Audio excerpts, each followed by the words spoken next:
Fala pessoas, dia 3 do 9, quarta-feira, voltando com as notícias aqui, muita coisa a ser conversada. Vocês estão sabendo, o julgamento do Bolsonaro começou agora, vocês perceberam que a coisa vai arrastar bastante tempo ainda, tá? Então a gente vai falar um pouco sobre isso. Vou começar com o internacional, porque a coisa está pegando fogo na Venezuela, mas lembre-se, link da Amazon, comentário fixado, descrição, clicou, navegou, comprou, ajudou o canal. E sim, Trump afirma que Estados Unidos destruíram um barco que deixava a Venezuela, tá? Ataque a suposto navio de drogas da Venezuela mata 11, entre aspas, terroristas, diz Trump. A CNN colocou as aspas, falou que é um suposto navio. Estados Unidos sabe o que era. Marco Rubio, inclusive, postou o vídeo de 17 segundos do barco aí, a embarcação sendo atingida. A Casa Branca postou uma espécie de meme com a situação, dizendo adiós. Então você percebe que os caras estão indo para cima. 8 navios dos Estados Unidos com 1.200 mísseis navegam em direção à Venezuela, diz Maduro. Maduro com certeza está bastante preocupado. O governo Trump não esconde, ele divulga imagens, fotos de navios de guerra no Caribe, tá mostrando aí imagens, coloca umas imagens até meio emblemáticas, mostrando aí todo o seu poder, né? Aviões, o que for, tudo para realmente botar pressão na situação lá. Ele fez o primeiro ataque, né? E essa embarcação aí, que levava droga e alguns bandidos, foi o primeiro sinal. Maduro afirma que Venezuela está pronta para a luta armada em caso de invasão dos Estados Unidos. Então eles estão aí, né, preparados, mas você acha que eles vão conseguir enfrentar? Lógico que aqui no Brasil a situação não é diferente, por mais que você viu no passado muita gente dizendo que Lula brigou com o Maduro, que existia uma discordância. Lembre-se que a gente sempre falou aqui que eram amigos e PT condena envio de navios dos Estados Unidos à costa da Venezuela. Preocupação. Estão muito preocupados, né? Por que será que estão tão preocupados? PT critica em nota ameaças do governo Donald Trump contra a Venezuela, porque são parceiros, estão no mesmo barco, digamos. O governo Donald Trump prepara novas medidas contra o Brasil, logicamente, você percebe o posicionamento do Brasil. Donald Trump não está perdendo tempo. Ele fala que Brasil, China e Índia matam os Estados Unidos com tantas tarifas que aplicam.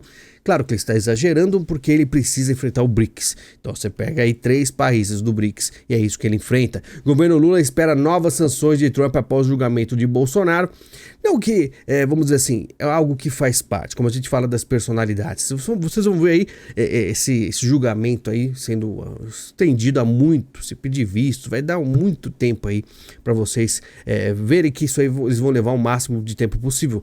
Mas com certeza Donald Trump citará qualquer movimento para cima do Bolsonaro, porque qualquer pretexto é o suficiente para bater de frente com o BRICS. Trump, inclusive, comenta desfile militar da China e acusa Xi, Putin e Kim Jong-un de conspirarem contra os Estados Unidos. Muita gente fala, não, eles são todos amigos, não é bem assim que funciona. Você vê que o Donald Trump está de olho, eles se reuniram, tá? E ele disse assim pro Xi, por favor, transmita meus mais calorosos cumprimentos a Vladimir Putin e Kim Jong-un, enquanto vocês conspiram contra os Estados Unidos da América. Ele sabe o que está acontecendo, ele sabe o que eles querem fazer. O presidente chinês promove nova ordem global cercado por líderes de Rússia e Índia. Eles querem realmente essa nova ordem, seria o BRICS, substituindo o dólar, e por isso que o Donald Trump falou isso.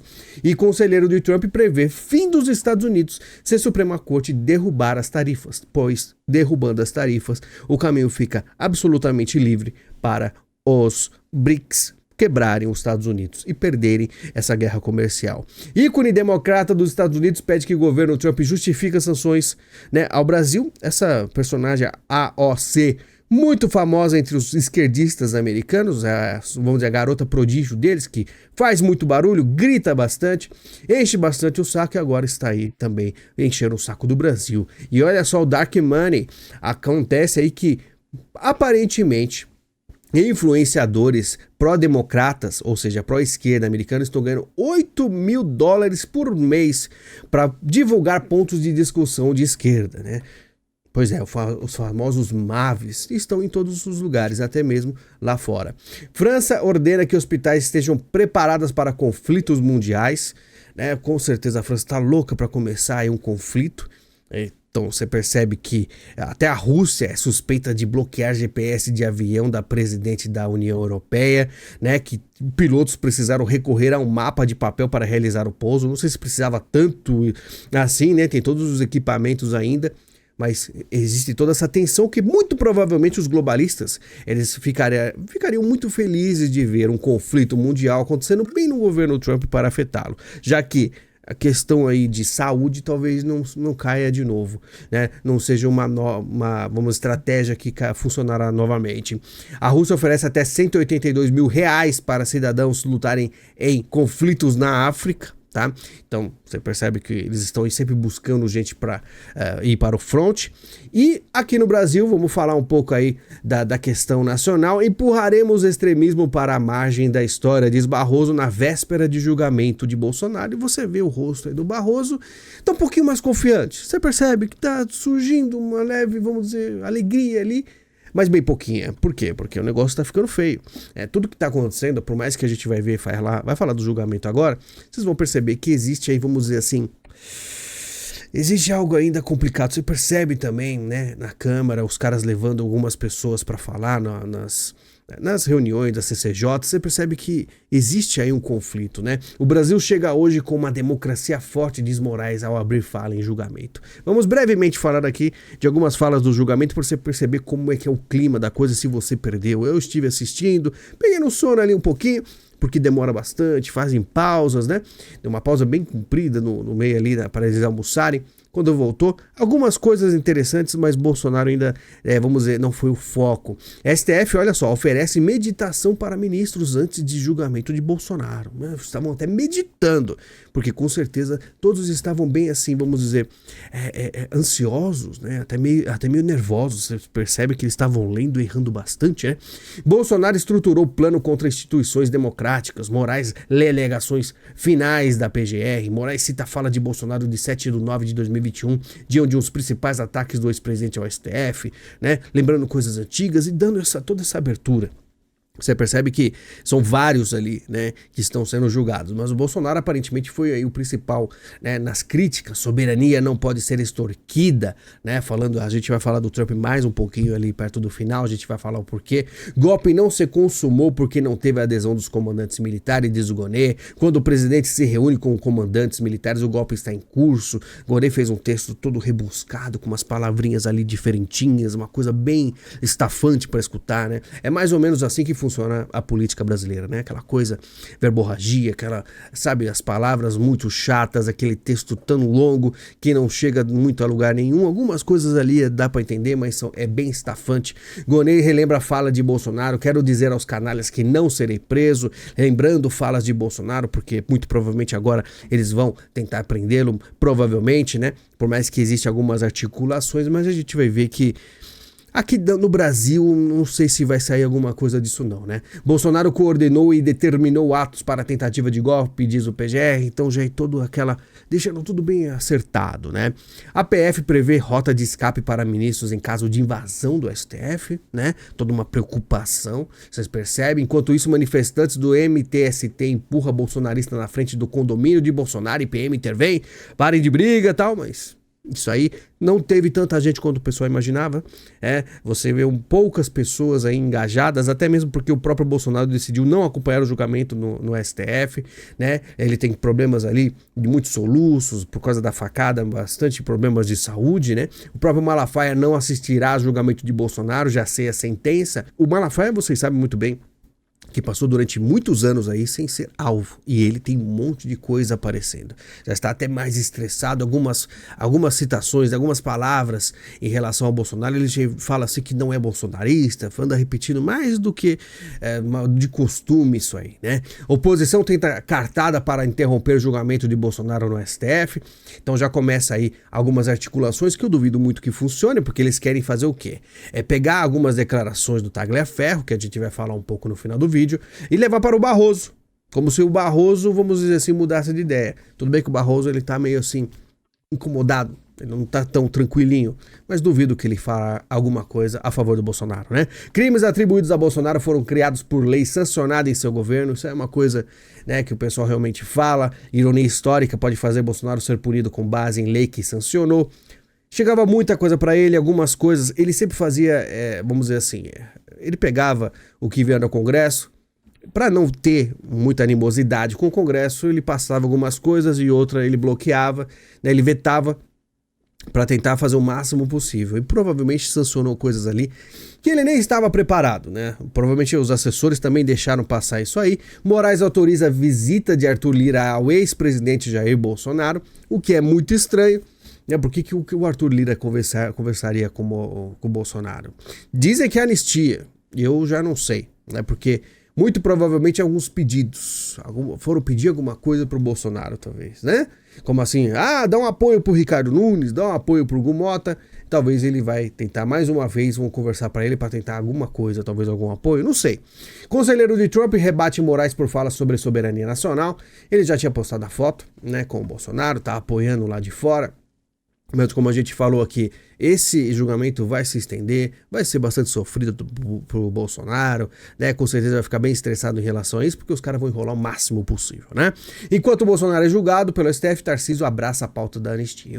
E o Tarcísio tem se movimentado bastante, tem conversado bastante, né? Mota avisa Tarcísio que a anistia ampla não passa na Câmara, mas Tarcísio consegue maioria por anistia, Centrão pressiona a Mota, o PT vê golpe, aí já começa o pessoal a ficar mais nervoso, Centrão amplia gestos por anistia para viabilizar apoio de Bolsonaro a Tarcísio em 2026, né? Aí já começa o pessoal a falar tanto do Tarcísio concorrendo, né? Com aval de Bolsonaro, o Tarcísio faz movimentos por candidatura ao Planalto em 2026. É como você pode ver, aparentemente ele está concorrendo mesmo, está indo para cima, aparece até nas pesquisas como 42% tem Lula e 40% tem Tarcísio, ainda atrás do Lula, o que eu acho muito estranho, né? Já que o Lula tem aí detonado o Brasil, né? Exército ordena a tolerância zero com aglomerações perto de quartéis, né? Então, quando aconteceu aí todo o julgamento, você percebe que o Exército não quer que tenha gente lá, porque é provavelmente muito perigoso, né? Na verdade, generais da reserva cobram que comandante do Exército defenda réus. Mas muito provavelmente não acontecerá, porque esses caras estão bem tranquilos, né? Chegaram lá na tranquilidade e vão ficar na tranquilidade, por mais que falte dinheiro até para gasolina aí vamos dizer, dos equipamentos militares, né? Defesa de Cid cita áudios e arranca risadas, falam mal de Vossa Excelência, Moraes, né? Aí você percebe que 2 advogados do Mauro Cid trabalharam até relativamente bem, né? Delator da trama golpista, Cid pede para deixar o exército, pediu aposentadoria, provavelmente ele tá cansado de tudo isso, cansado de tudo, sabe que vai ter problemas, e ele quer distância de tudo e simplesmente se via ele sempre muito feliz do lado do Bolsonaro, né?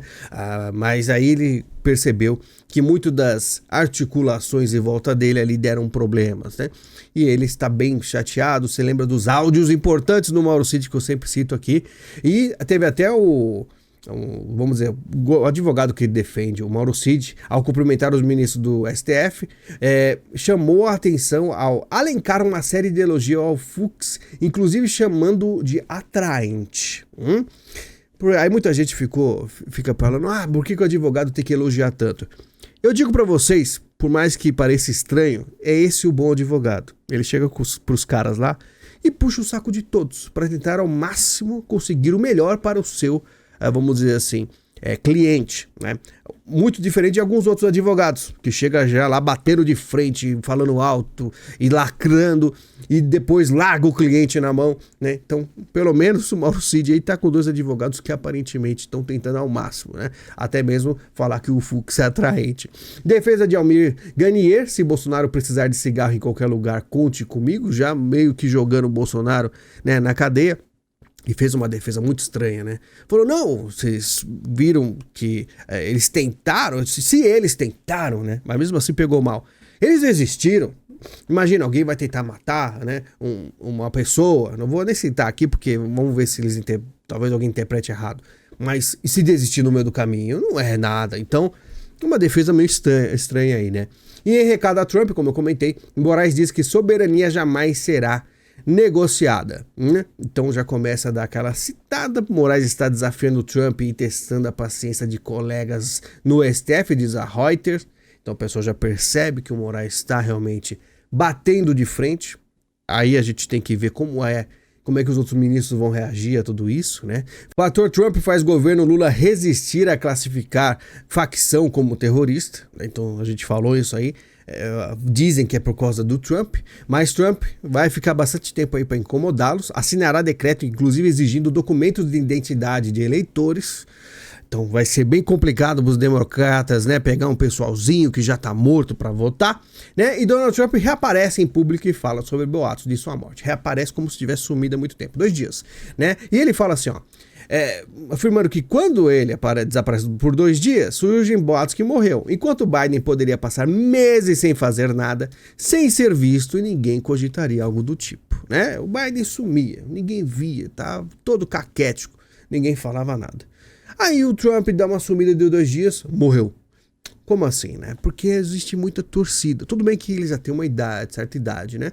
Mas com certeza é o sonho de muita gente no mundo. Até porque o governo Trump encerra atividades da USAID, tá? E a USAID é um negócio bem complicado, né? Eu sempre falei aqui uma coisa que eu sempre repito, o pessoal acha que eu estou reclamando. 19 de fevereiro de 2019, eu tinha em média um ganho de 500 a 1.000 inscritos por dia. Nesse dia, 19 de fevereiro de 2019, eu nunca mais ganhei inscritos. Então, ou seja, algo muito estranho. Algo muito estranho. Será que o USAID tem alguma coisa a ver? Não sei, mas uma coisa é certa. Estão cortando tudo. Inclusive, Haddad faz pedido para visto diplomático. Falou que está tranquilo em obtê-lo. Eu não teria tanta tranquilidade assim, porque o negócio está ficando feio. E atletismo passa a exigir teste genético de sexo biológico já para o Mundial de Tóquio. Ou seja, a lacração, aquelas cenas terríveis de você ver aí, né, um homem batendo em mulher no ringue de boxe, não vai mais acontecer aparentemente, tá? E no Brasil, ainda falando de tecnologia, disputa de governo e Big Tech se acirra com a apuração dos Estados Unidos e ameaça negócios no Brasil, né? Ou seja, aqui tá ficando tenso para as Big Techs, porque eles sabem que se depender do governo Lula, a gente vira o quê? A China. Que lá não tem o YouTube, tem Bilibili, né? Você não tem WhatsApp, você tem WeChat. Então é outra coisa totalmente diferente, né? Então as Big Techs estão pedindo auxílio aos Estados Unidos para conversar, para ver como é que tá a situação aqui. Vai ter muito atrito. Ainda em tecnologia, o governo investirá 23 bilhões em IA inclusiva e soberana. Olha, 23 bilhões em IA. Para que será que essa IA servirá, né? Com certeza para controle, pois que vão gastar 23 bilhões. Sobrando dinheiro, né? União Brasil e PP anunciam o afastamento do governo Lula, né? União Brasil e PP decidem deixar o governo Lula e apoiar a anistia a Bolsonaro. Muita gente pulando do barco. William Bonner, inclusive, se despede do Jornal Nacional. Então ele que falou pro Lula assim, você que não deve mais nada, justiça. Ele aparentemente aí sabe que falou bastante coisas, pode ser que o negócio comece a ruir, e talvez ele faça que nem a Dani Lima, começa, vamos dizer, a trabalhar em outros lugares mais próximos ao governo, não sei. Filho de Lewandowski advoga para empresa ligada à facção criminosa, alvo da Polícia Federal. Olha só o nível das situações. Claro que vão falar que tudo isso aí simplesmente foi sem querer, ele não sabia, etc. Não vai pegar nada, né? Se fosse alguém de direita, seria um negócio complicadíssimo, né? Centrão quer autorizar Congresso a demitir cúpula do Banco Central em meio à Operação Master BRB. Então você percebe que o Centrão já começa a querer agir, porque isso aí só o presidente pode fazer. Mas o Congresso quer com um pouquinho mais de poder. Então, aos poucos você vê algumas movimentações e pessoas sendo levadas ao Congresso aí que não teriam acesso. Por exemplo, ex-assessor diz que Moraes fraudou investigação contra empresários. Então, ex-assessor do Tagliaferro, que está aí há muito tempo falando, já começa a fazer as suas denúncias, tá? O Gonê atuou com Moraes fora do rito jurídico, diz assessor do TSE. Só que muita gente fala assim, então agora as coisas vão andar. Ainda é muito cedo. Porque, por mais que ele dê aí, fale sobre denúncias, como é que isso vai agir? Como é que vai passar por onde? Pelo STF? Quem irá julgar, né? Então você percebe, ainda falta aquela mãozinha externa para as coisas andarem. Como Moraes ficou tão poderoso e controverso, né? Muita gente aí se pergunta, é uma, vamos dizer assim, uma história muito longa, mas o que me chama atenção aqui na BBC é por que eles perguntam isso, porque nunca perguntaram. Sempre era tudo muito tranquilo, ele aparece em todas as situações e faz um monte de coisa, ninguém pergunta porque ele é tão poderoso assim, né? Já que deveria haver um equilíbrio entre os poderes. E para finalizar, ex-ministro de Dilma defende anistia a envolvidos em ato terrorista de 8 de 1. Olha só que coisa mais engraçada, né? Ex-ministro de Dilma ajudando aí. E eu pergunto porque muita gente apoia ex-ministro de Dilma, pessoas de esquerda extrema, no meio da direita. É uma dúvida que eu tenho, mas quem sabe um dia respondem, né? Alguém responda. Pessoal, muito obrigado pela sua visita, pelo seu carinho. Ainda estou me recuperando, como pode ver, mas logo logo estaremos aí 100% e eu espero que você tenha gostado do vídeo. A gente vai conversando. Muito obrigado e até mais.